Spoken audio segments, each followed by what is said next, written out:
I'm your host, Matt from Ohio, and today I am joined by my friends and fellow Blade of Shadows fans from all over the world. I have a notebook with everybody's time zones in it, and I was like, anyway, so I thought it'd be cool to get an idea of where everybody in the world is. So I will go first just to give you a flavor of what I was thinking. My name is Matt. I'm 38 years old, but I identify as 40. And as the name suggests, I'm from the meh state of Ohio. It is currently 3 in the afternoon. And as for what I do for a living, I am a former tech executive who is trying to be some type of entrepreneur in the book space with podcasting and editing and proofreading and being an aspiring author. Let's go, Lisa. Hello. Hi. I live in Alexandria, Virginia in the US. It's about 5-minute drive to DC. So you can get there quick, but still be not in the thick of it. I taught for 25 years in both the general ed and special ed classrooms, and I'm retired.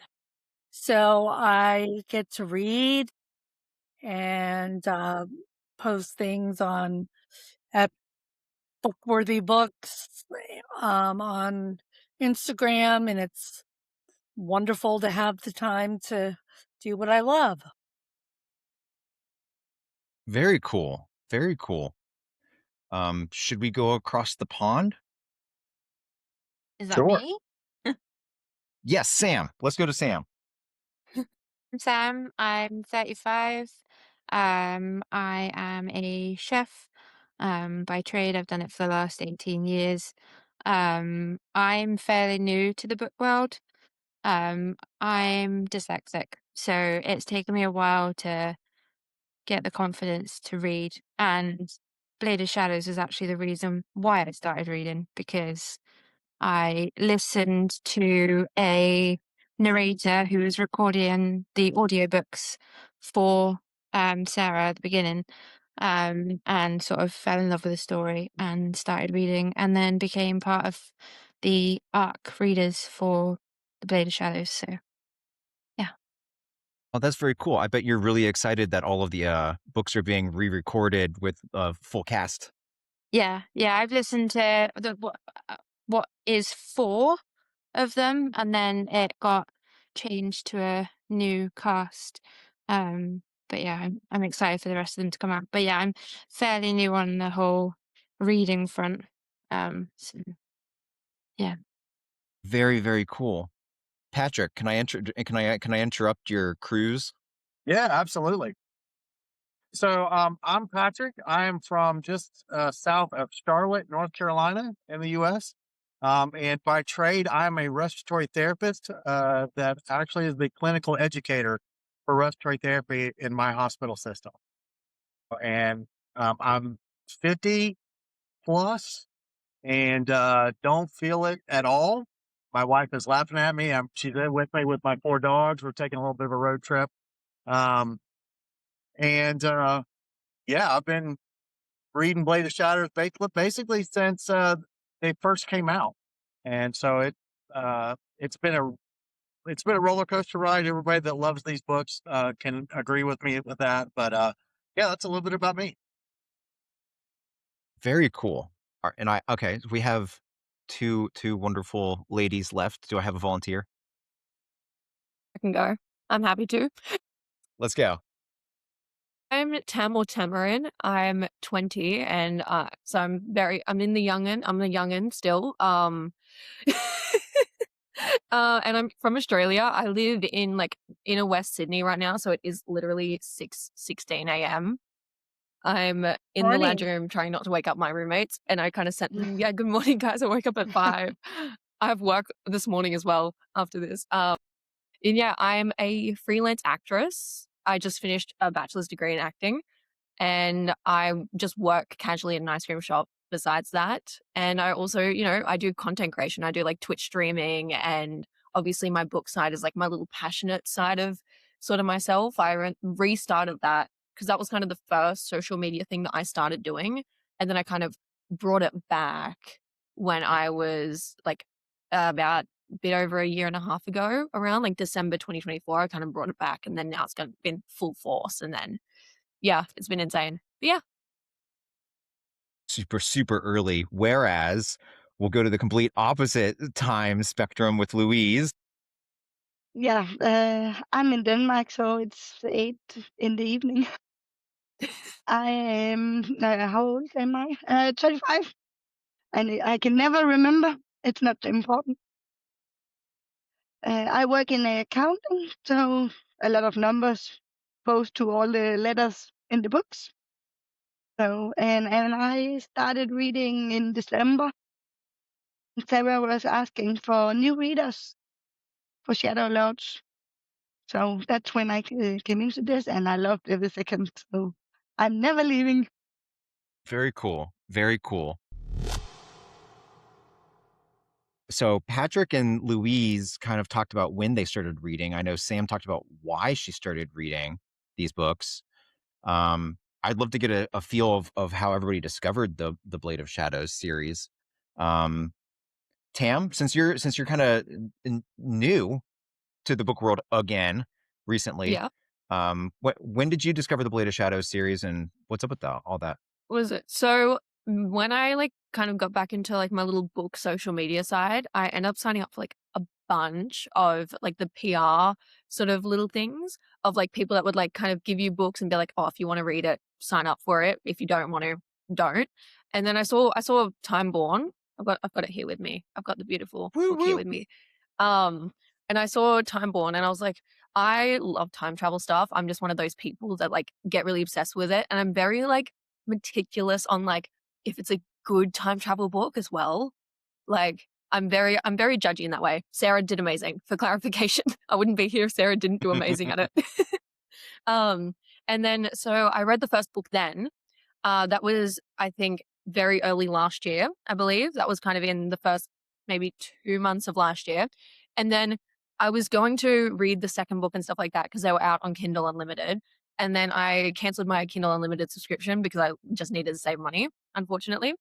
And then I replied to Sarah's story. That was when she was looking for beta readers. And I was like, oh, I've never done beta reading, but let me just, and then I'm very shocked by it. I got it. And I was like, oh my God, I can like read this. And then after that, Sara very generously, I think I've talked in like my own YouTube videos how much I'm like adore Sara. She offered to send me the rest of the book series to finish before Rise of the Shadow Lords was released. And then so I got to very amazingly literally binge read the series in January, and like end of just like December, January, I got to like binge read, and it was like the best thing ever. And I was like, oh my God. And like literally even like my boyfriend's mom, she literally even got like an advanced reader copy of Rise of the Shadow Lords even.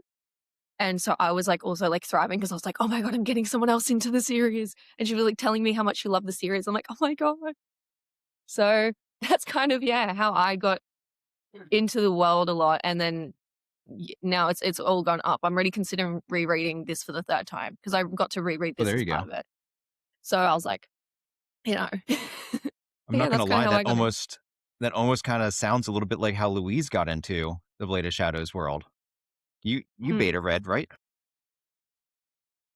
It was arts reading for Rise of the Shadow Lord. Okay. Yeah, it was on Instagram. There was a sign up. And Sam, how did you discover the audiobooks? Was that something on like Kindle Unlimited or?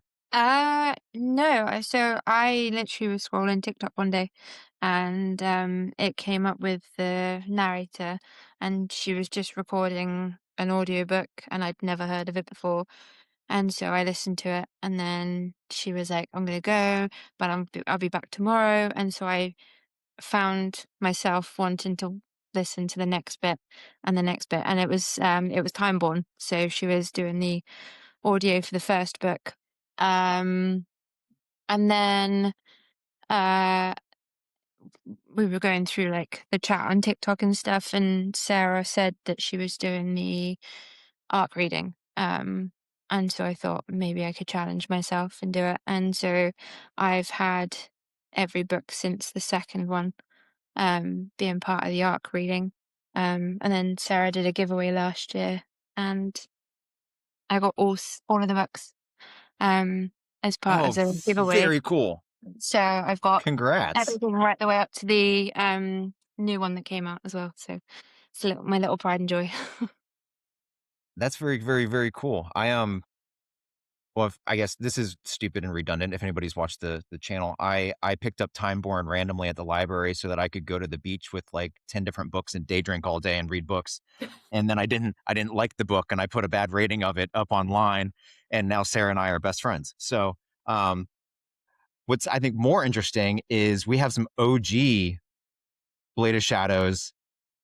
I don't know how Lisa and Patrick actually discovered Blade of Shadows. I know Patrick discovered it like the day it freaking came out. Lisa, when did you I'm an go at OG. this? I've been years with this and just going through, and then I'll when a new one comes out, the latest one comes out, when it's coming out, I'll go back and reread the one before this comes out. So I just, I've been reading and rereading these books all the way That is through. crazy. And when the Origin story just came out, I flipped out. I was so excited, and it is excellent. And I mean, it gives so much background to the whole world. Oh my gosh. I'm just obsessed, and I love Sara. And I think her writing style is just beautiful and just addictive, and it's just amazing what she's come up with. It's like nothing else. It's like no other series I've ever read. We all in agreement with that? Yeah. 100%. I also think it's quite clever how she's released the books in the way she's released them. Like, so you had the first one, the second one, uh, the third one, then you had the diary, which was the fourth one. And it sort of I think it broke up the story quite a bit, but it made me want to read more and more. So, Yeah, I think something that I went into, so my background in fantasy is I'm very much in the like traditional epic fantasy world where like the big bad and the world and the magic systems and everything has existed for 3, 4, 5,000 years before the story even starts, right? So everybody knows everything, and so the journey is almost more like a video game leveling up journey to get to the big bad, right? And I think it took me like 3 books to finally actually fully understand Sarah's writing style, where that's not what she's doing at all. Nobody has any idea what the magic system is. It's like an entire journey of discovery where you're like building the world as you go. And it's completely counter to the traditional epic fantasy that I'm used to. And I find it to be fascinating. It's so gripping and interesting. We're all obsessed. I'm curious. When did everybody realize they were obsessed? It sounds like Tam was obsessed with book 1. 100%. Yeah, no. I mean, I was excited to read it again. So I think that when I was like, oh my God, I have an excuse to reread a book. What? Because since I had like, I obviously I get a bunch of copies, like advanced reader copies from authors and stuff like that. So I was like, oh my God, this is an excuse to read it again. I get to reread it, especially because by the time that I like Sarah offered me to read the books, Timeborn had a couple extra chapters added to it. So also I felt like I got to like experience a bit more again. And again, like I love time travel books, and like again, it was literally like it hit every single like time travel craving that I had whenever you want like a time travel book. And then that's what kind of got me like, now I need to know more. And then like when was it Wicked Lovers of Time shook me to my core.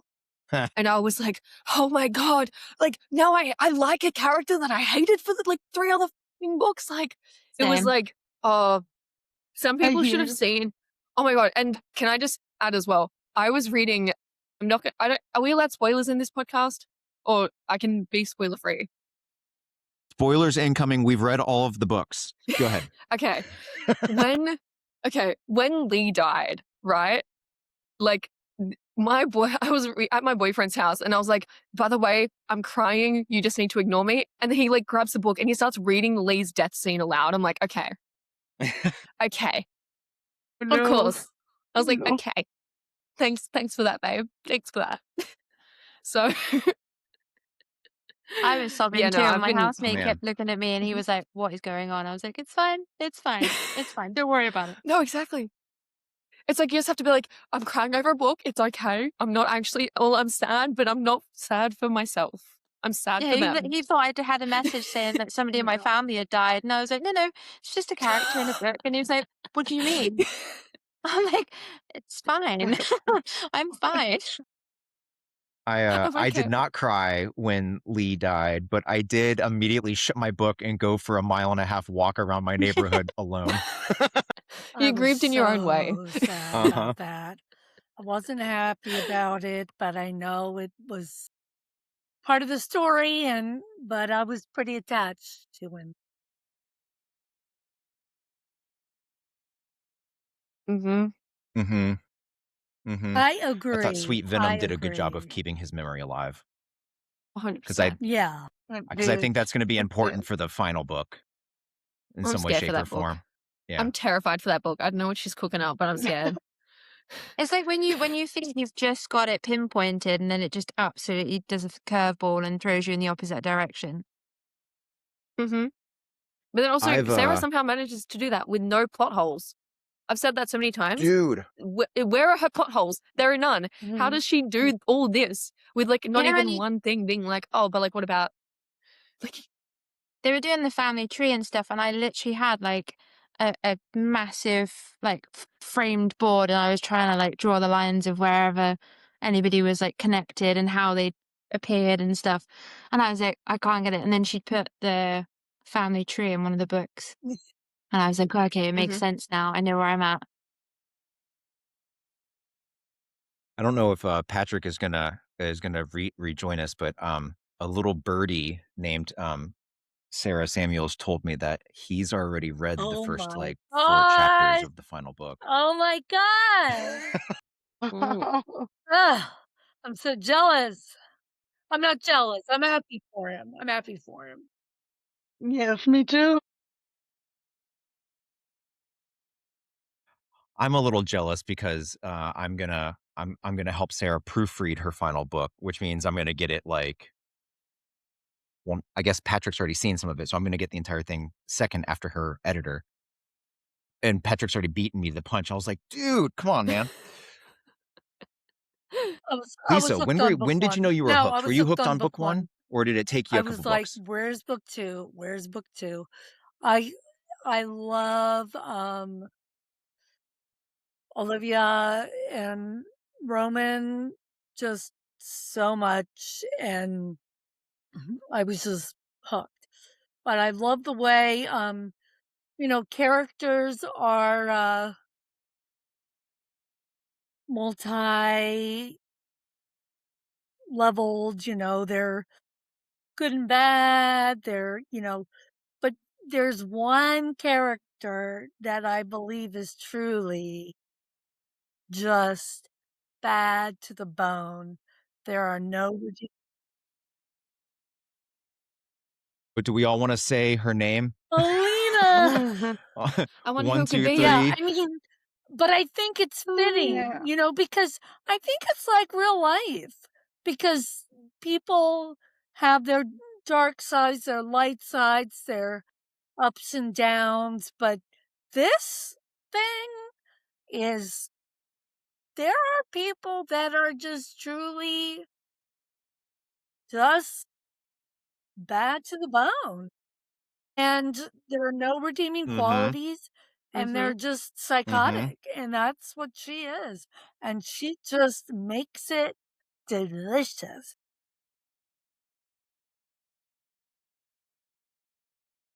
And Tam was talking about plot holes a little bit, and I feel like the only thing that I have in my heart that is still a little bit unexplained is why Alina went bad She's just originally. bad.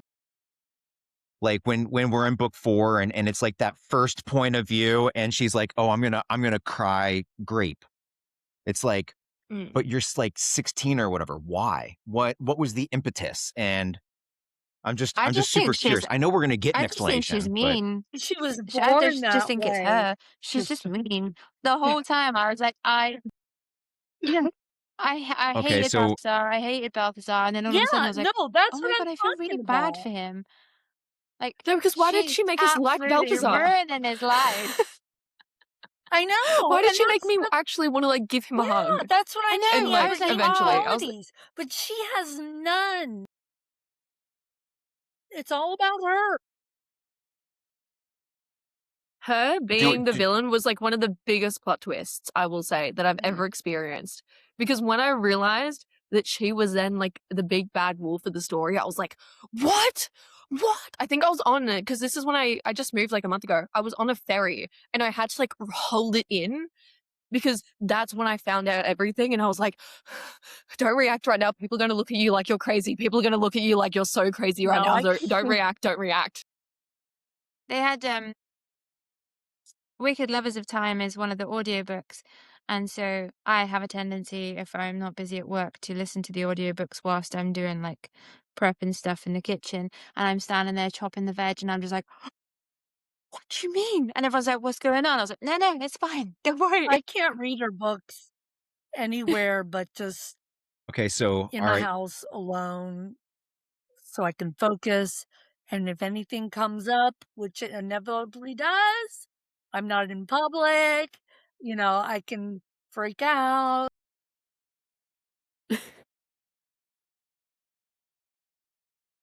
Mm. So we're all on the Balthazar train, which,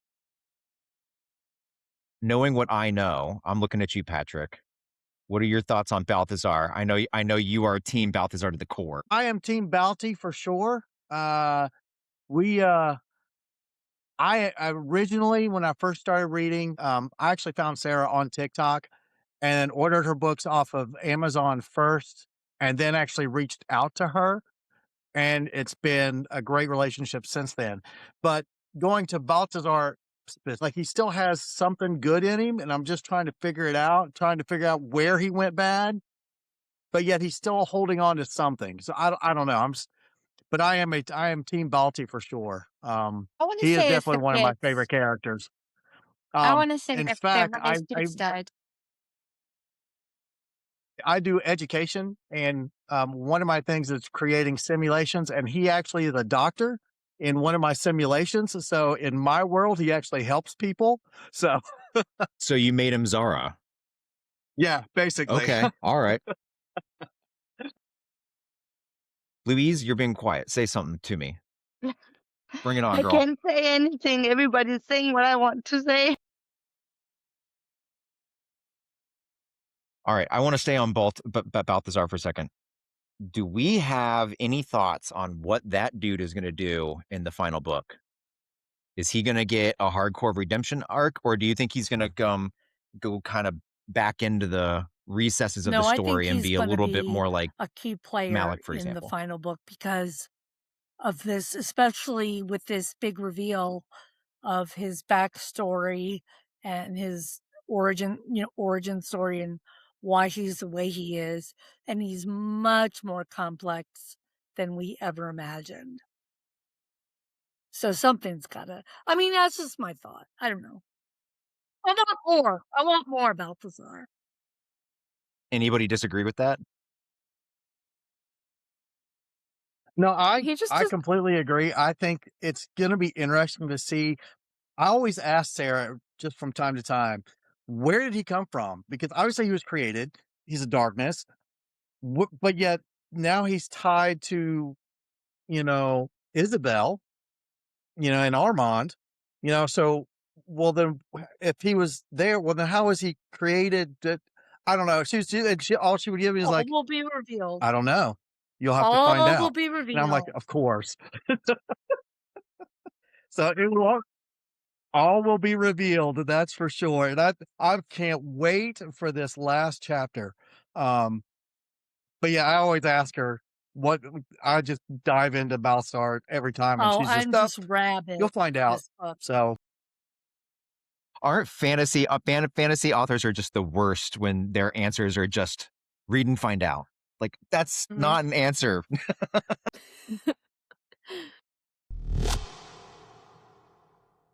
I am curious about Rise of the Shadow Lords. I want to talk about Salvatore and Lazarus a little bit, but I read Rise of the Shadow Lords second. So I read Timeborn and I read version 1 of Timeborn, which I didn't like. And then because I didn't like it, Sara was like, I'm going to give you version 2 of Timeborn, and I need you to read that one. That's the one I did with my sister-in-law. And then she asked me to beta read Rise of the Shadow Lord. So I read Rise of the Shadow Lords in a really weird spot. I think I'm the only person who read it second. Everyone else either read it when you're supposed to read it, or they read it like first. I mean, technically, I So read I'm it curious. second. You read it second? Technically, because I hadn't reread Timeborn yet. So I technically read it second, and then Sara gave me everything to kind of reread again. So Sara was telling me when she was like picking out beta readers and stuff like that, she was trying to find people that were like, So that you had and I were the either never. weirdos. Yeah, we were the weirdos. Yeah. Because she was saying how she was trying to find people that had never read the series and then people that had read the entire series. And then she said I was one of the people that like I just slipped through the cracks because she didn't realize that I had read the first book. And then she kind of went like scrolling on my page and then realized I made a review about it. And then so it was like I was kind of the person that slipped through the cracks that only knew the start of the book and then kind of went for the rest, you know? So I'm on the same page as you with that. I think Louise, did you read Rise first? Yeah, I read it first. What about you, Sam? It was the last one I read. Okay. And Patrick, you read everything in order. But you've read everything like multiple times, right? I've gone through it with listening to what I have, the first 4 books, and this. I think I'm on my 6th review of the stores. It's like my back go back to. Like if I want to cleanse a palate, I'll go back to that and reread it because every time I read it, I pick up on the Easter eggs that I missed the first time I read it. And it seems like they're so loaded with so many Easter eggs that I'm still finding stuff. Every single time I read it, I'm like, wait a second, hold on. Let me go back and let me pull out my book here. And I've actually got one set. I have sad to say, I think I have every set of books, the paperback, the hardback, the paperback special edition, the hardback special edition. And then I actually have I bought some of the ding and dent ones that she had just so I could mark them up because I don't want to mark up my pretty books, you know? I So, think that's pretty normal. yeah. So I've got a couple books that I've just completely started to just red line and be like, wait a second, hold on. Different colors for different characters and like try to match things up across all the books. And yeah, it's something. That's For sure. crazy. Yeah, I've actually read them all in order many Lisa, times. did you get Rise of the Shadow Lords when it came out, or did you read it in a different order? No, I read it. Well, I read it at the very end. I've already read all the way up to everything. So I read it when it was actually released in the order that they were actually released. So, Right on. Yeah. and she told me, she goes, hey, I'm going to look for a new set of beta readers because this one can be read either at the very beginning because it's an origin story or at the end where I'm reading it. So I was like, oh, that'll be interesting to kind of hear who reads it first to see how they get hooked into the series. And Shadow Lords, I have a hard time picking out my favorite book because I like different parts of every single book. But Shadow Lords, I think, is probably overall my favorite book right now. I agree. Strong I opinion. agree. I Okay. agree. And, Yeah, I Agree, and agree. I'm agree, glad I agree. read it. I'm glad I read it when I read it. I think it just has so much more impact.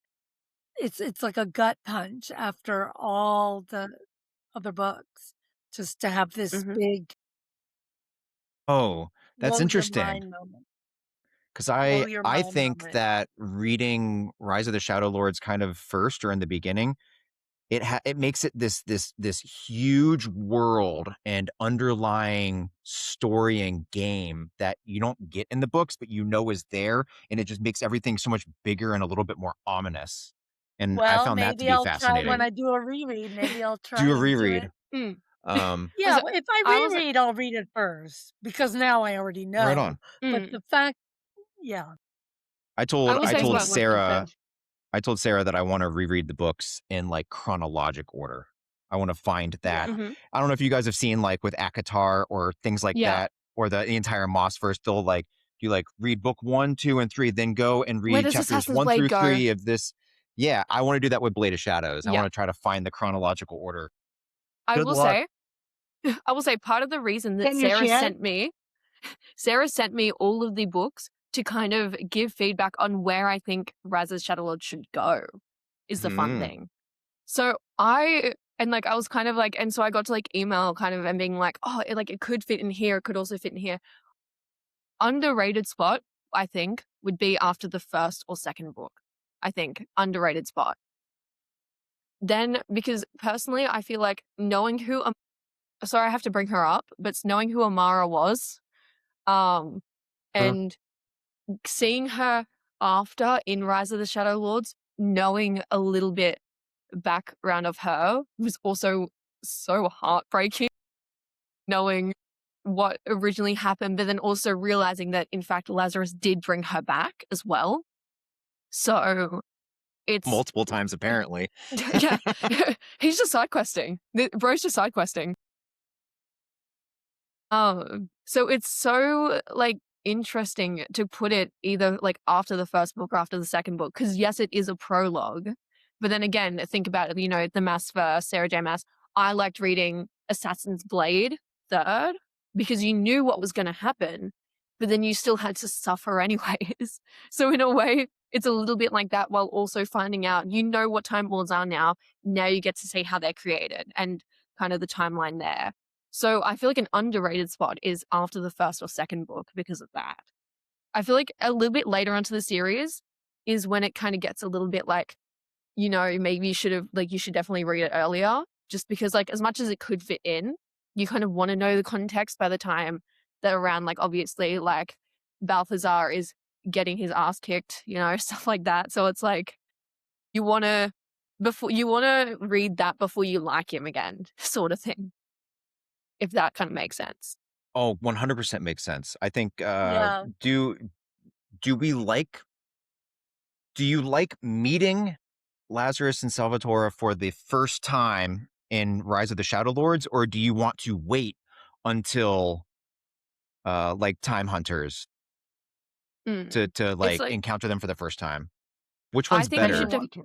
I think you should meet them beforehand, but not like depends on obviously people's reading style. Again, this was just kind of my opinion reading through the series with only that, with like primarily that in mind after I finished it. Because again, that's what Sarah asked me to do, and I was like, oh my god, no, I have to read the whole series. Damn it, what will I do?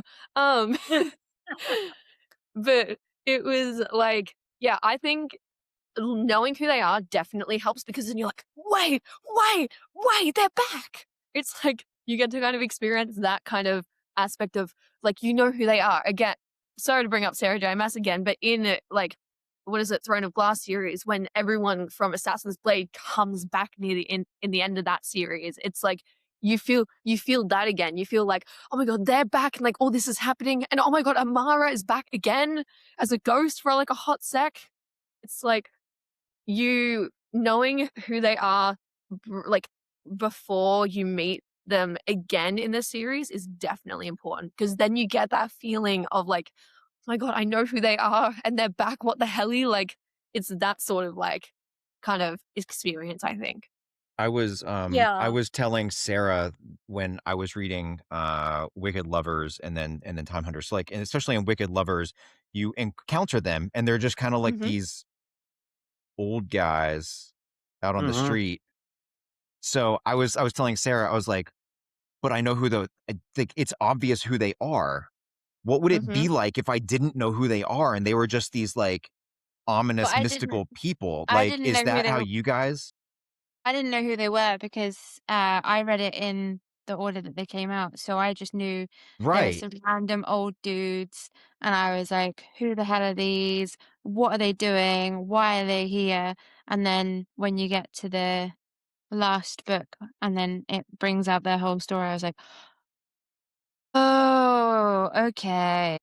But I think from my point of view, it was like it made me wanna read more and see if they were in the next book and see if they were in the next book and see if in the next book, and then it got to a point, and then obviously in the end, it was like, "Okay, that makes so much more sense." But I think if I was to reread, I'd probably try and read the last book a bit further forward, um, and do I like hear you. a different version of the reading. Lisa, Patrick, Right. did you guys like the discovery the way you got it, or would you have preferred to have that backstory first? Well, To be honest, I like go ahead. oh, oh, I the discovery was delicious. Just delicious. But That's a soundbite for sure. but if, when I do my reread for the last book, I'm going to read it first.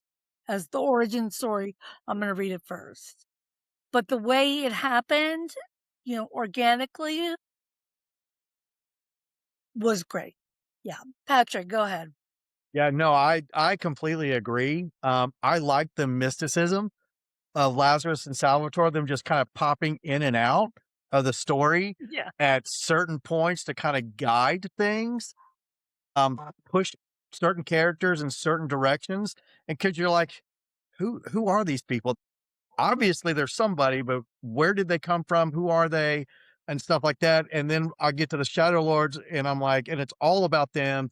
I was like, oh, oh, they have more to play than I thought they did. So again, the reveals that she has, I can't tell you how many times I just sit there like, and I have to go back and reread and I back and reread and it's just Yeah. yeah, I liked the way it as like you said, organically, the way it happened, that reveal, I really enjoyed that.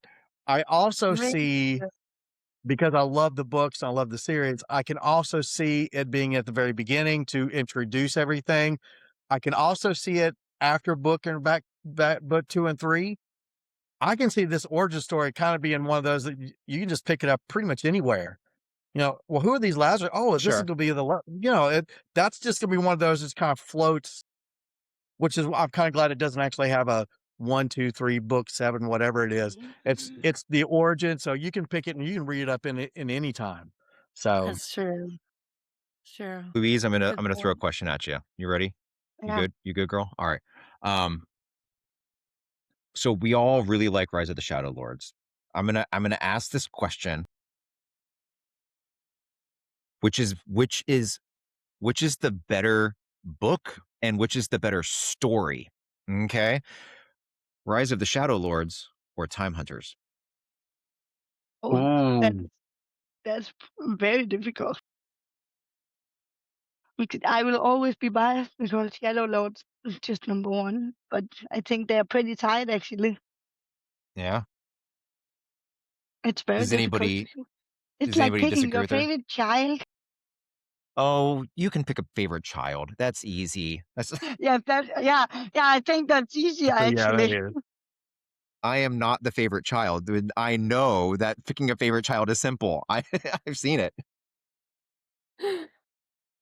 All right. Does anybody disagree with her? Does anybody think that Time Hunters is better? No, I don't think either. My favorite book genuinely is Wicked Lovers of Time. Um, Mhm. because Oh, there's so much more to why the people are the way they are. You see why Balthazar, I think you see why he is the way he is. Like all the stuff that he's had to endure, and then how you think that the innocent people aren't the innocent people. You know, from the start of the story, you think, oh, Olivia's mum's been killed, you know, all of this, woe is me sort of thing. And then all of a sudden it's like, oh no, she's like the mastermind behind everything.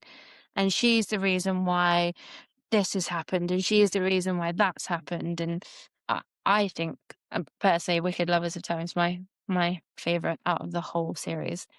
It explains so much more for me, like why people are the way they are, or why they've got a vendetta, or why they've decided that they're gonna, you know, try and house their granddaughter, or yeah. I can see that for sure. My opinion, I'm sure you maybe I will not pat myself on the back. My book review of Wicked Lovers of Time is what it is, but I wholeheartedly think that Time Hunters would not be as good as it is without Wicked Lovers of Time. That's my opinion.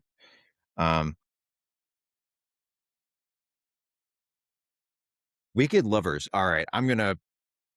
I think I connected with Patrick about the time that I started reading Wicked Lovers, I think and so. he sent me. I think you sent me a question, and you were like, "So did you get to the maggot scene yet?" And I was like, "No." And there was nothing in me that knew that the maggot scene was a spicy scene. So it makes my brain want to ask two questions. What is the most horrifying thing that you read in Blade of Shadows, and what was the steamiest thing you read in Blade of Shadows? Man, that's hard. Wow. For me, for sure, the Hmm. maggot thing really put me off. I've never ever read a book and gone, oh my god, I think I'm actually going to throw up right now. Like it. Yeah, no. Yeah, that's a consensus. I know There was Lisa is not a fan of the horny and horrified phraseology I came up with. I just But don't like the word. I just don't like the word horny. I mean, aroused is better. I hear you. When I come up with genuinely those think phrases that I put out there, usually what it is I read a chapter and I'm like, holy crap. And I just text Sarah, and I texted Sarah horny and horrified at the end of the maggot scene. But I it's think good. that's the best description of the book. The alliteration was spot on. I Thank you. I appreciated it. appreciate Yeah. that. But are we more horrified at the scene itself, or are we more horrified at the fact that Alina was turned on by it? Yes, that's yeah, it. That's the 100%. part that's That's the not part that I have surprising. issues with. Not surprising. She is depraved. Oh my god. I was really hoping somebody here is going to be like, "Oh, we could normalize that." Like, No, inclusion. it's so no trust, guys. Just trust. It's like I feel like she'd almost go up to her friends I'm not and too just sure be like, about no, that. you've got to try it first. Try it before you have a Yeah, no, yeah. conversation. Yeah, like it's totally Sam's fine. over Shame here me, like, guys. don't yuck kink somebody shame else's us. yum. Yeah, Tam. This isn't a space for kink shaming, guys. Okay. Yeah. Alina's kinks are valid. Let's say it together. No, I'm kidding. They're not. We need to start Maggots Anonymous for that lady. Woo! For her, it's normal. Mm. I honestly think that Is it, that though? Horny and Horrified is the best For her, description of the entire book. I appreciate that, Sam. I just remember, even in the first. No, go. You go. I was gonna say I saw the podcast, and literally the first bit where it said horny and horrified, I was like, it's perfect. It's perfect. Like I've never ever thought I would read a book and be like, so there's maggots crawling out of some dude, and she's absolutely fine with it. Yeah. And it's not trust. No, I remember even in the first book, like when Roman and Olivia are like in the cell, and I was just like, that's so Yeah. unsanitary. I was like, Yeah. that's so unsanitary. They're gonna get things from that. I was like, ancient Rome as well. I'm like, you don't know I'm what's like, happening in that jail cell. I'm Yeah, like, I went so off on what? a whole side But quest also, with my sister-in-law, like, it's so gross and unsanitary. It's There was a chat on Instagram. So when Sarah would release the arc and the book and stuff, she would have a chat for each book. Blades of Mm. Shadows and all of that. And the chat for Wicked Lovers of Time came up, and everybody was like, "Oh my god, has anybody got into chapter 14? Has anybody got into chapter 14?" And then you just hear, "Ew, gross, disgusting, what the hell?" And it would just ping. And there was like, people are like, "I haven't even started it yet, but I feel like I'm just gonna jump to chapter 14." We're like, no, no, no, no, no, no, read the rest, then get to it. So maggots aside, I have the opinion that I don't think I've read better spice outside of Sarah Samuels, and I'm curious what y'all think, because clearly I am not the most well-read in the fantasy world, in the Oh, romantasy I've world, read I should more. say. I've read spicier, but she really does spice very nicely. I would I agree. will I say, don't want to say that Blade of Shadows is the spiciest, or even the most explicit. Definitely, if you read Harper Lee's not Harper Lee, Harper L. Woods, that gets pretty explicit. But yeah, I don't know if I've read it mhm. spicier. But Tam, if you read things? Was it? I think that because I'm very picky on spice, because I'm not the biggest like spice reader enjoyer, I guess what I'd say. Like I'm someone that like if I don't like it, I'll just skim over it and just make sure I don't miss out on any plot, just because I'm not the biggest spice enjoyer. But something that I liked about Sarah's was that all of it had a place, if that makes sense. Like it wasn't unnecessary smart. It wasn't just, oh, I just want to throw in a little bit of a sex chapter here, a little kink over here. It was like it all had a reason to be there. And especially like, in the first book, Ancient Rome, it all made sense that like a lot of that was going on. And like throughout the books, it all kind of made sense why she put it in. And then, because I've read a bunch of books, like I even like read one recently where there was just so much unnecessary sex going on.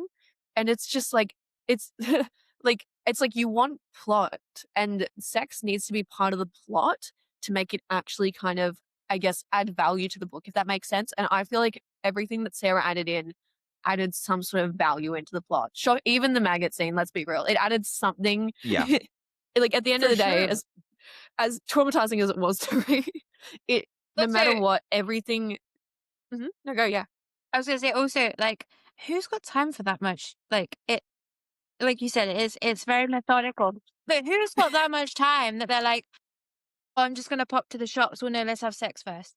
Or like there's Yeah, nobody's got time for that. I Sarah wanted actually to get the think plot that done. I I agree that everywhere that's been in there, it's been well placed. But outside the maggot scene, it's also very realistic. Like a lot Mm. of the romance books, a lot of the smut books, you read it and you're like, man, these people aren't real. This isn't happening. There's no way this can Exactly, actually yeah. happen. You know? And then but with hers, it's just like, okay, I can actually see myself in that. Like especially um at the end of they start to run together when you read them as much as I have. But where Roman is just telling her after she's given birth, and he's actually saying, "You are still a beautiful woman," and I was like, "That's a husband," So I mean, that's Mhm. exactly where that needs to be.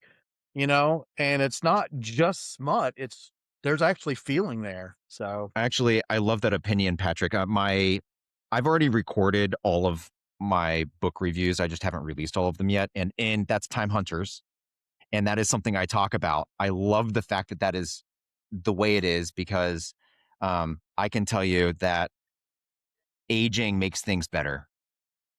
absolutely, It 100% does. agree. Mhm. But I did so. when I read book 1 with my sister-in-law, I felt like I did not want to ask her about the steamy Yeah. stuff. So now that I have 3 strangers, females, Patrick says it's realistic. I want to know from the female perspective. Wait, four. I can do math. There's 4 females. I can count. Yeah, I think so. Um, is it realistic? Can you connect with it? Is it good? Oh, for As someone who only sure. as someone who only recently got out of her fanfic phase, because I was not a teenager that long ago, and read all the really bad, unrealistic, whatever that was going on, versus obviously, again, reading a lot of smart books, 100% realistic. And then that's one of the things that I take into account as well, as someone who doesn't read or like that much smart, if it's actually realistic. If there can't be like 20 hands going in there at the same time sort of thing, and you've seen things that are of that level, and it's like you just like you're like, no, but like there's only one guy, there's not 20 things going in there at once. Like it's like, so, and also like thinking about, obviously it's also a timepiece. Everything was very realistic for, I guess, the times, as far as we're aware as well. It wasn't Definitely. like, it wasn't modernized when it didn't have to be. Mhm. And that's another thing to definitely take into consideration with it. Well, I'm 57, so I've lived a while, and I think she really does a good job with making it, realistic and human and just spicy, and like what Patrick said, with emotion and feeling, and I enjoy that. Sam, Louise, anything to add before we stop being all hypersexual? I think I have to admit, I actually kind of don't remember any of it because I was like, oh, I'm not feeling this. I'm here for the plot and not for this. So I just go away. I wasn't, I'm a mood reader, and no, I was like, no, I want more time traveling and stuff. So I was just I hear you. quickly If you're done with not in the that. mood, you're not in the mood, right? Yeah, it was Yeah. not badly written or anything. I was just not feeling it, so I just skimmed the pages. I'm curious from all of you what your favorite setting and time period has been from the series. Do you gravitate towards a particular country or time?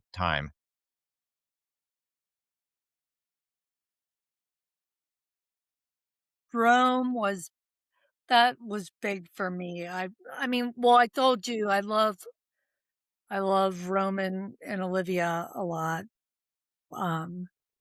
That was I like the modern time too, but I like that a lot. I like that a lot. I have to agree with you. I thought it was the perfect way to. Well, for me, it wasn't started off because I read the book second, but otherwise, it was the perfect place. And she writes it so beautifully. She's so good at switching it up. So I agree with you. Yeah, I think Rome. I think Rome hit because it. I went to Rome in November and was listening to the books whilst I was at the Colosseum, and like when you're standing in the physical place that she's describing about the gladiators and everything, and you can see the actual like full structure of the place that she's writing about. It was incredible. Yeah, I agree. Well, I think mine, and I had to, my arm was getting tired. I was actually holding my phone, so I had to put it on a stand. And I didn't realize that I would actually have my Indian stuff behind me. So my favorite time period is actually the second book, with Okay. getting into meeting the tribe and understanding them. But that's something I'm still trying to figure out: is where did the tribe come from? Um, where did Moon Lee become part of this? Like, where does he fit in the story? Where did he start in the story? Um, but for my personal opinion, for my own personal the Civil War era, that aspect of the second book is really where that was my favorite time period Okay. All right. because You it see, then actually I was like, represented the tribe well, mhm. like or Native Americans well. Like it introduced them, and I think she did a very good job with. She's done a great job with period and culture of that whatever time period she's in every book. But I think she did very well with the Native American part of it. And are you guys drawn to that because of the story in those places? The reason I ask is because I think that my favorite time period was in Sweet Venom of Time, mainly because the entire book felt sort of like one of Sarah's spicy, action-packed whatevers inside a Jane Austen novel. And Mhm. Mhm. so that the setting permeated through the book. Whereas with the other books, she doesn't do that because all of the characters are from different time periods and they just happen to be there. So how do you make the entire book feel like that time period, right? But so I really liked Sweet Venom of Time because I felt like I was reading a Jane Austen homage, and I thought that was really So really cool. Mm. Yeah. that was my second book was Sweet Venom of Time, that era. So because you're right. It was. I was yeah. It was so sweet. Um, like the horny and horrified phrase that texted Sarah something along the lines of demurely filthy or something like that at Ah, one I love point. that. I love So that. I know we've talked about Balthazar. Does anybody have a favorite character that's not Balthazar? Amara, off the bat. Oh, Ooh, Amara. Okay. Okay. Por qué why? She's just she's like the grandma that you know would make you like cookies when you're sad sort of vibe. You know what I mean? Like she was just a very like motherly character in the first book. In Rise of the Shadow Lord, she was like dare I say the saying, she's just a girl. She was genuinely like she was also a bad bitch in that book even a little bit, you know? Like she was figuring out a bunch of stuff while the guys were all locked up and stuff like that. And then like she comes back just to give Olivia like a little like advice and like a little hug sort of like moment as it goes. And it's like I can see why Lazarus was in love with her. You know what I mean? She was genuinely just a character that for some reason, like every single time she appeared and stuff like that, I couldn't put the book down. If she was in the chapter, I had to keep reading until she was gone, sort of thing. Because I don't know why. She's like the grandma that you want to have.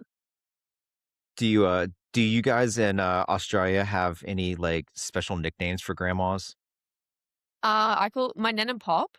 I just say Nen and Pop. I think that's a little Nana bit Pop? universal, not as often, I think. But yeah, my grandma's my Nen, my granddad's my Pop, sort of thing. Um, can I tell you guys that when I was reading Timeborn, I haven't told anybody this, but I just stole from the Big Bang Theory and started referring to Amara as Mima in my head.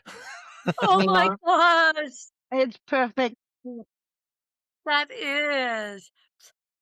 Okay, so we Well, So touched on Amara. Who else? Who else? Anybody have a favorite character that's not Balthazar? okay, go ahead, honey. Louise? Oh, thank you. Yeah, mine is actually Salvatore. Oh, oh, hot Okay. take over here. Yeah. Explain. Spill the wow. Yeah. tea.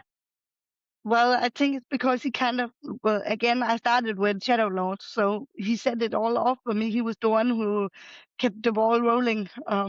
Well, there was no story without him for me. And she wrote him so well, Sarah. So I did. Now I love him. No, wait, I hate him. No, I love him. No, wait, I hate him, but I love him. So I love that she could do this with him. So I think he's just so well developed. So he has to be my favorite. I objectively you're right. That dude's an ass, but you're right. He's really well written for me to think that, right? Somebody that that I had a very soft spot for, which he's just weird, Marcellus. Oh. Mhm. I had a soft spot for him, even though, he was bad. Well, but I don't think he was bad like Alina. I think he was multi-dimensional, but I had a little soft spot for him when I was reading. Okay. Mhm. But Do you I'm have I really any? like agree with Sorry, what, Sam? I'm really like Malik. I Malik. think Okay. yeah, I think he's initially I thought he was quite a hard person to read because he was very he had quite a big front on him. And then when he started telling Roman and Olivia about their past lives and where he slotted into that, I felt that he had a bit of a character arc and he wasn't so like mean and horrible and stuff. And when they found out who he was and how he fits into their story, and yeah, I do really like Malik because I think Malik is a obviously the Blade of Shadows is just one big love story, but I feel like Malik is the perfect instantiation of love being a conscious decision and love not knowing person or gender or anything, love just being a thing in of itself. And I always thought that was very beautiful from Malik's perspective. and also the Yeah, me vulnerability too. that he helps with, like with is it Rosie the little girl when Hmm. when she appears and everyone's sort of like, I don't know what to do with her. He's sort of like, oh, he's fine. Come, I take you under my wing, and that's it. That's hit. She's That's a his. precocious little shit, isn't she? I love her. Yeah. Yeah. But Marcelius, all right, I got to ask you this, Lisa, and I'm curious what anybody else might think. Did Marcelius turn over a new leaf specifically because of Emily, or do you think there's more reasons that we just haven't found out about yet? I think there are more reasons, but I think there's a power of love, but I think there may be more to it. I'm kind of hoping there is. I just feel like there's more to him, and Yeah, I that's would why I have a agree. soft spot for him. Can we all just congratulate Emily for a second? Do we all remember that in book one, Olivia describes Marcelius as being like GQ cover model, burly? So And she's like, like, go "Oh, Emily. happy husband. Yeah. Oh, he's such a cutie, guys." um, I'm actually surprised that we all have somebody because I know Patrick's is Balthazar. 100% he's team Balthazar.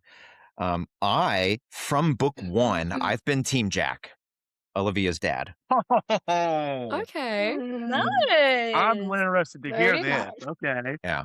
I think Jack is the most interesting character in the book. He's always in the background, but can we all think for a second why? Because obviously, okay, if you've read the entire series and if you have any predictions, I think we all like have ideas of why, right?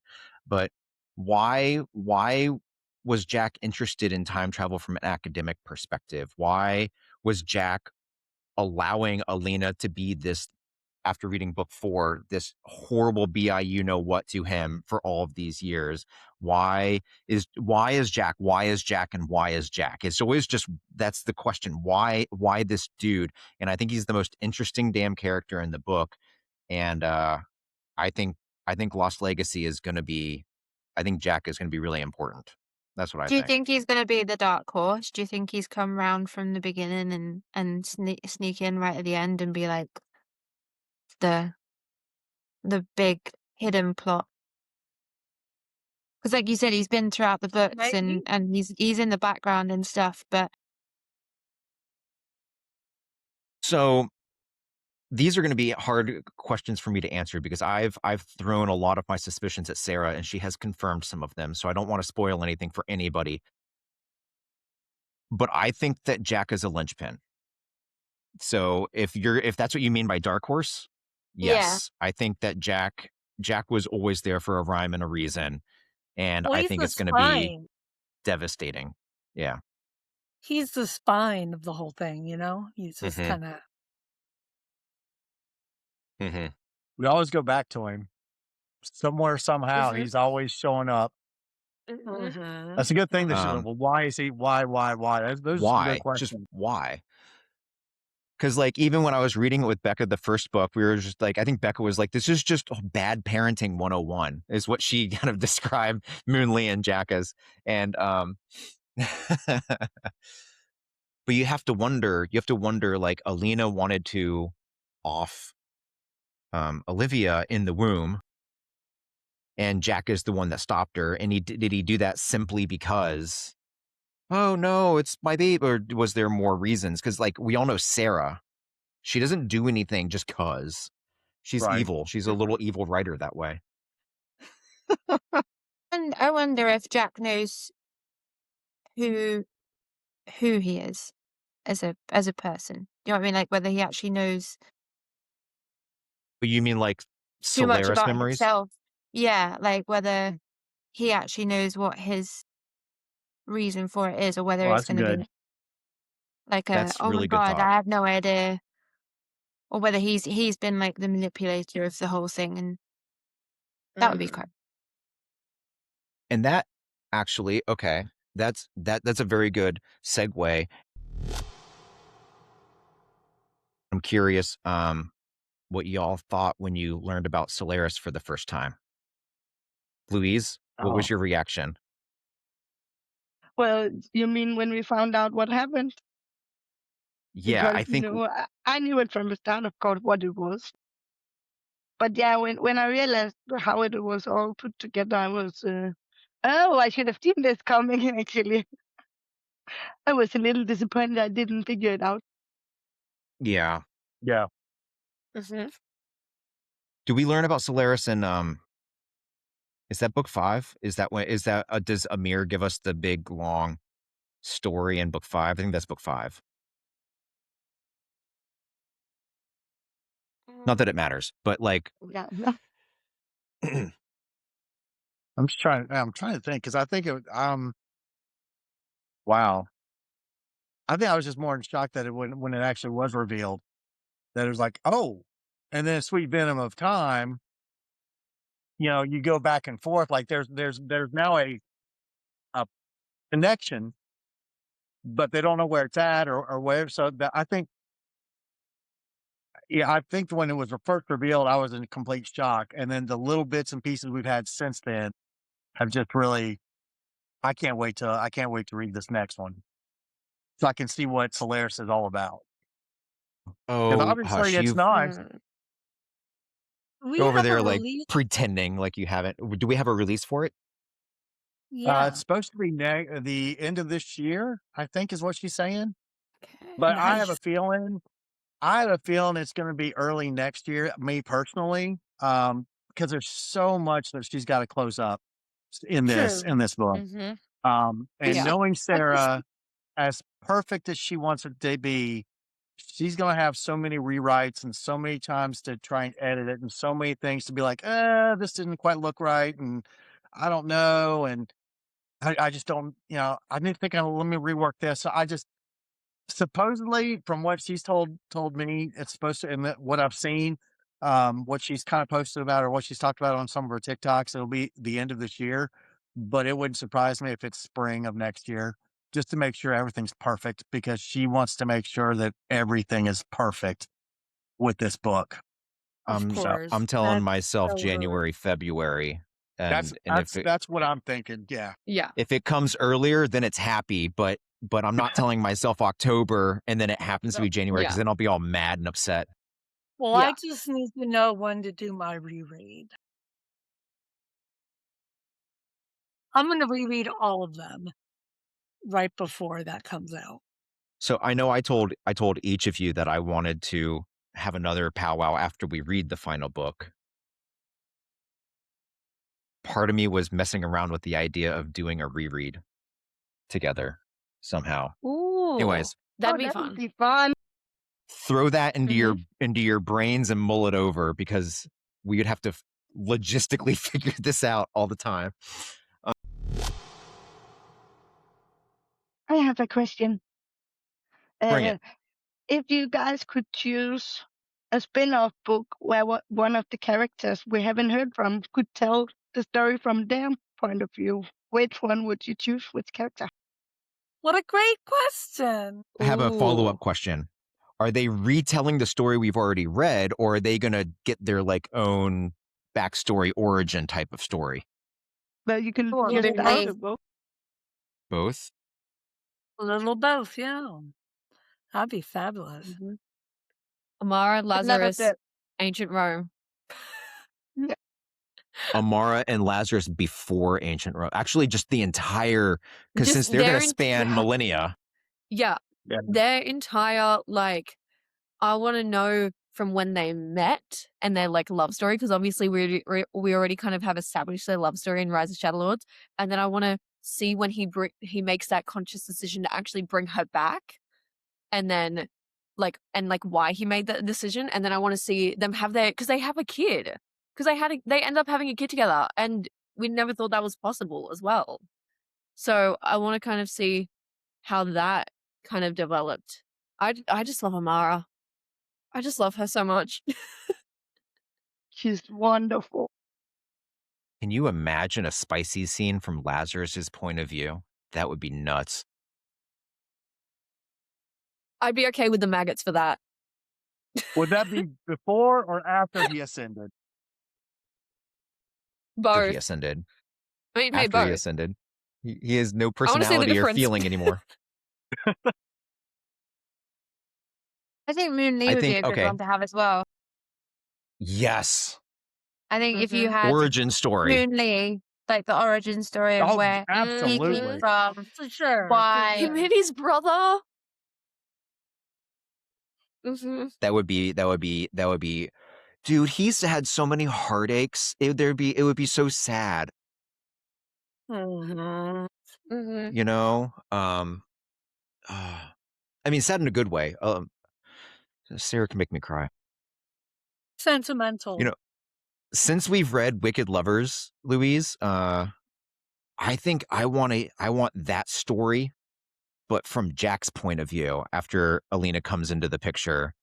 I want to, it's the exact story we've already read, but I want it from his point of view. Like, We don't really get to see his thoughts on like him No. fully not understanding that like he wasn't like it wasn't love. You know what I mean? Like he knows and he's understood that, but we've never actually gotten to see his thought process throughout all that. yeah, like, was he Maybe we'll okay with get it, or that was he in just the a depressed Bambi the entire time? Give that man a love story.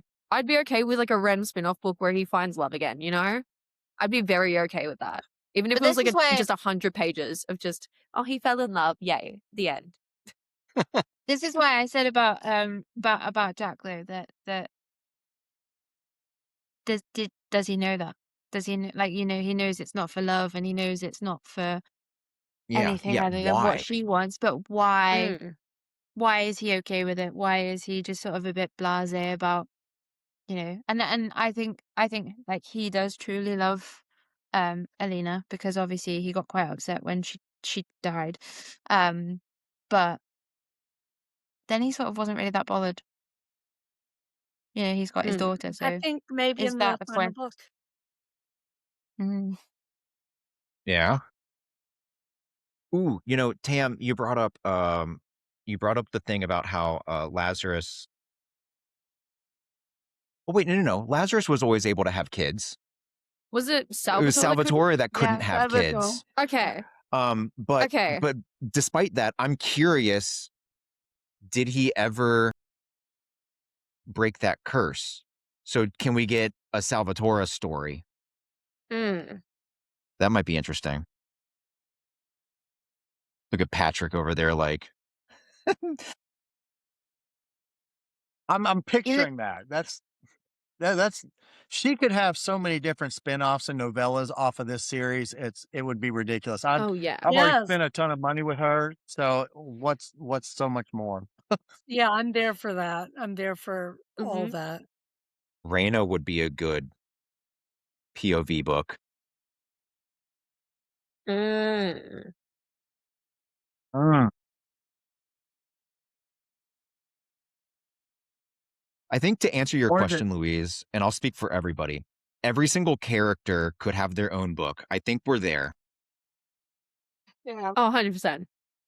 That's how Good fleshed question. out all her characters are. They just all stand alone, on their own. Mhm. Who is it? Is it Freya? The one of Balthazar's kids that escaped the fire? I think it was Freya. Oh, yeah. Yeah, like what happened to her? Like where I mean it would just be interesting to see the time span to where, you know, what she been up to. Like where did she go? Like who, I mean just like what happened in between all that time. Lazarus saved her, right? Yeah, no, was it Lazarus Yeah. or Mallet? No, it was Lazarus. It was I Lazarus, want yeah. to say it was Lazarus, Yeah. But that's which it, but which means that Freya has been with Lazarus this entire time, or was raised for a meaningful amount of time. And we right. know that Lazarus is like the 3D chess master. But Mm. how did she play into that? Like what was her where was she on the chessboard? You know? And what special move does she have? That would be an interesting story. Mhm, Because it's like I totally mhm. forgot about her until it's like, oh, so she escaped the fire, but and then disappeared. But then, however many books later, she shows up again. I'm like, oh, okay. But didn't they fake her death? What I say fake her death, wasn't she didn't she put no, they faked it, like, so because he named the 4 daughters and then the 5th one because he found the shoe in the snow? Found a shoe. Yeah. Yeah, and she And so ran out he into the Yeah. ran out into the snow. There was a snowbank, but then there was nothing else. Was she found? Did she die? When I first read the book, or when I first read that part, I was like, well, that stinks. What happened? You know? And then, and then later on when she shows back up, it was like, oh, okay. But then what happened in between? So, Speaking of yeah. Balthazar and Zara's kids, does anybody think that there is any possibility of a love reunion between Balthazar and Zara?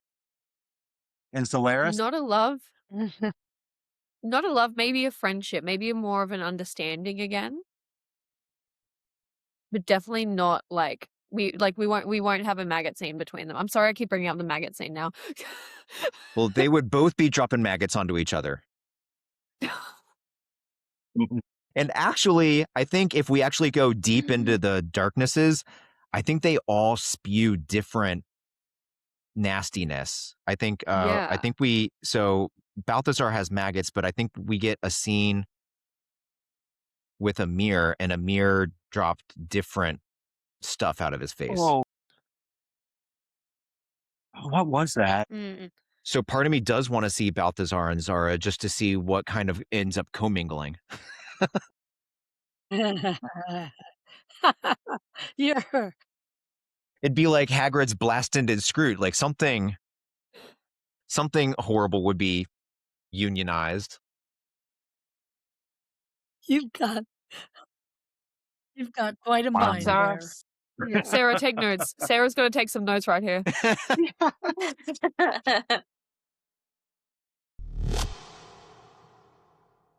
Let's end with one final question. I personally think, and I think I don't remember who said this sort of at the very beginning of when we started talking. Maybe it was you, Lisa, that I don't think I've ever read another fantasy series like this one. There is no. I would love for somebody to show me one like this, and they can't. There's Yes. nothing like this. This is just original, just it's just Mhm. so special. It's like nothing else. So I am curious. I guess not one question, but two. is there another book series that even comes close to this one? And I don't necessarily mean in greatness or star ratings, but just in similarity. And given that it's unique, what is the most unique thing about the Blade of Shadows to you? Let's I throw it at didn't Tam have it. first. Ooh, okay. It's just like because I've read obviously a lot of fantasy series. Like this is my favorite. My second favorite is Lynette Noni. She's an Aussie author. Her Madoran Chronicle series. Like, but even like that series, I'm like, oh, it gives like Percy Jackson vibes. It gives Harry Potter vibes. But it's like when it comes to a series like Timeborn, I can't think of anything that's similar to. It's got the time travel aspects, it's got the fantasy aspects, but I'd never be able to pinpoint being like, oh, it's got like aspects of Throne of Glass. Like, no, it doesn't. It's very different. It doesn't have any aspects of any other books. It's complete own work. It's got its own complete ideologies. It's a time travel, it's a fantasy, but it's not like any other time travel or fantasies I've ever discovered. If there were similar ones, give me them. I'll read them immediately. But I've personally never been able to like find a series that hits like this one and that is as like perfectly entwined with all of its aspects. Again, time travel fantasy are very like hard to kind of combine, especially usually you can only do one or the other, but somehow Miss Samuels has done every single thing perfectly. And yeah, I could never tell anyone, oh, it's kind of like this series. Like, no, it's not. It could never be like another series. I feel like it's personally its own thing. I And agree. that's what I kind of love about it. Lisa, what do you think? Just, I mean, all everything put together, the way she does fantasy, the way she writes the time travel, the way she writes her characters. I think it's not only the subject matters, but it's her writing. It's the way she writes these characters and how they relate to each other and how they, you know, manifest themselves. And I've just never, there's no other writer like her that can do what she's just got every aspect, writing style, originality, like boom, boom, boom. She ticks off everything that makes this like no other that I've ever read. It's a perfect Sam? storm. Oh, perfect storm. Yes, that's a good phrase. Sam, is there Yes. a comparable book series? And Um, if not, why is this one so unique to you? so one of the first proper series that I read was the Vortex Chronicles. I'm just trying to find the author's name. Um, Elsie Coover. Um, it has aspects of time travel in it. It's, if I'm not mistaken, now I haven't read it in a very long time, but it's about this girl and she's been told that she's got to do something, and she tries to do it and fails and then gets put back in time to start it again, and they're trying to work out how many times they've actually done it. It's a decent series, but this is 10 times better. As soon as I read it, it was just like, well, in a second, you need to learn how to write the time travel this way. It's not something that can just happen spur of the moment. It has to be methodically thought out. There has to be a reason as to why you're doing it. There has to be a reason as to where you're going. You can't just randomly turn up in like 1955 for no reason, or there has to be a purpose for said time travel. But also the fact that it doesn't, or has so far, doesn't have an effect on their, well, I don't know, maybe in the last bit, but it doesn't have an effect on their personal lives, as in like it hasn't changed anything for the people who they are. But then it's also interesting with the whole plots of them being different people in time as well. So like when Malik was telling Roman and Olivia that he'd known them in their previous bodies or their previous lives as different people and who they were. I thought that was quite clever too. Nice. Patrick, any words of wisdom, my man?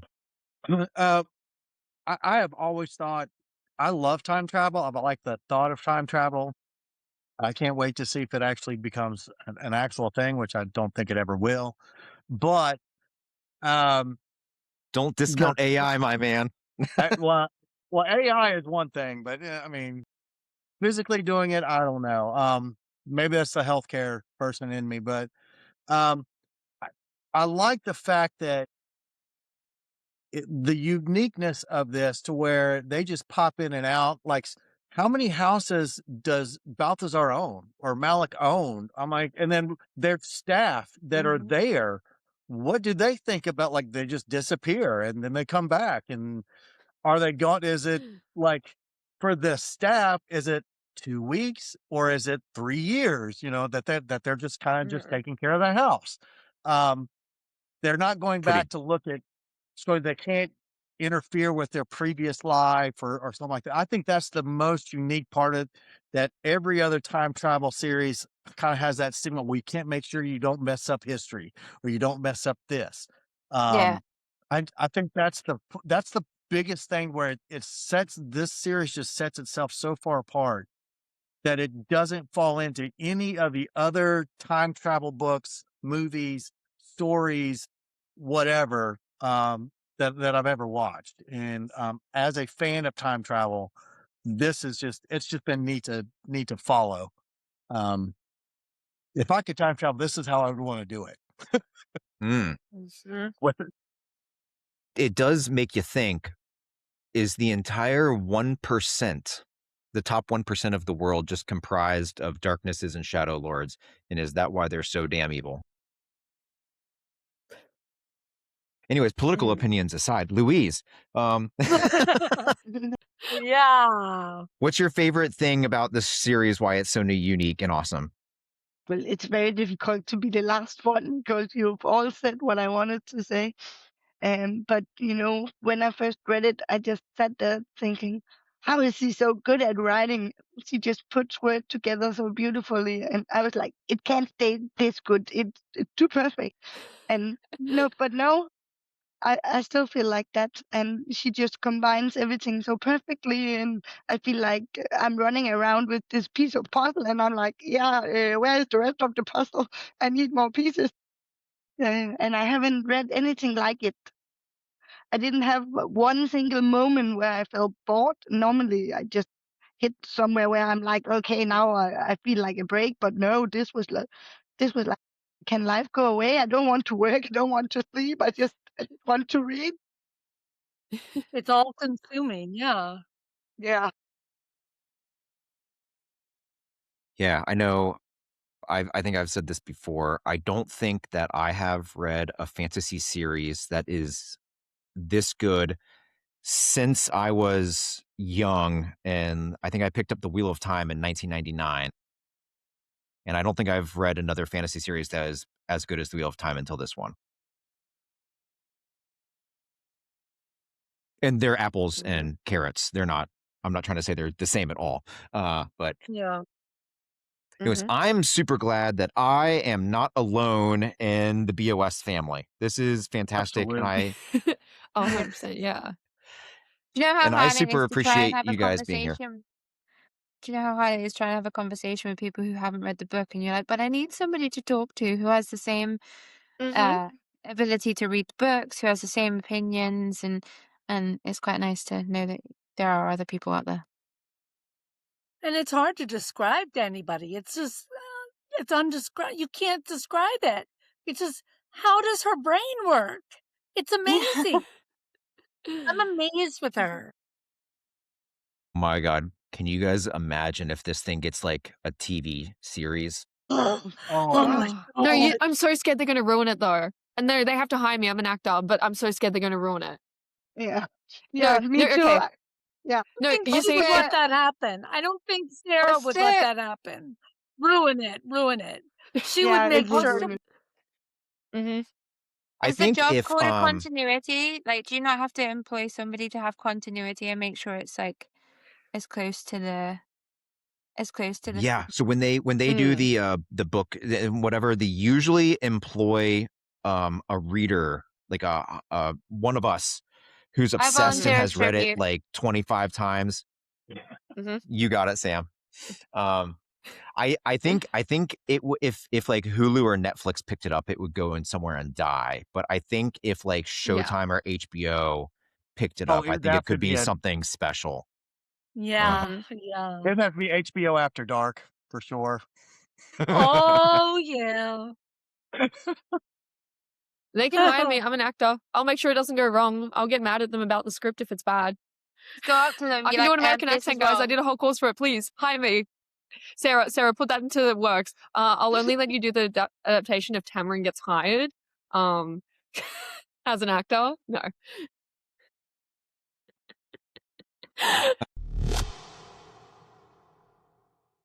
This has been fun. I've loved talking Uh-huh. to all of you. Yeah. It's so Thank you, Matt, for nice putting it together. Yeah, You're it was welcome. really talking to great. people Good with a start to my day. passion for it. There's so much more The to talk sun's like about. come in. The sun's come in ever since I woke. It was pitch black outside, and now it's like nice blue skies. You're welcome. I manifested that for you. No, exactly. It's a good day. I feel like there's so much we didn't talk about, and Part 2, no. my heart is telling me we gonna do this again, and I'm gonna go start whiteboarding some stuff if y'all are Please. amenable. Well, So let me know if we're doing a reread because That'd be I'm up for that. Yeah. Oh, 100%. Same. all right, some of us need to go to bed. What do you got? What do you got, Louise? 9:30? Yeah, 9:45. Yes. No, I won't go to bed until 3 hours or so. I have an Asian series to finish. Oh, okay. Well, Tam's got to go to work, and I know Lisa and Patrick and I are all like, it's the middle of the day. We got to go do something with our lives. So I'm gonna read.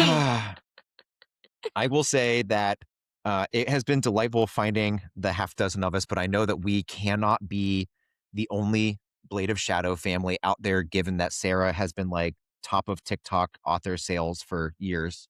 So, Oh, 100%. if anybody else is out there, leave a comment, send an email. All of our Instagrams and everything will be in the comment down below. Come chat with us. You might do something like this with us someday. Favorite characters, Please. moments, theories, predictions. You have any questions, right? Throw everything in a comment, whatever. But the BOS family will reunite in the future. So subscribe, turn on notifications. Don't miss our next reunion. Thank you all for being here. Thank everybody out in the world for watching. And until next time, cheers. Thank Cheers. you.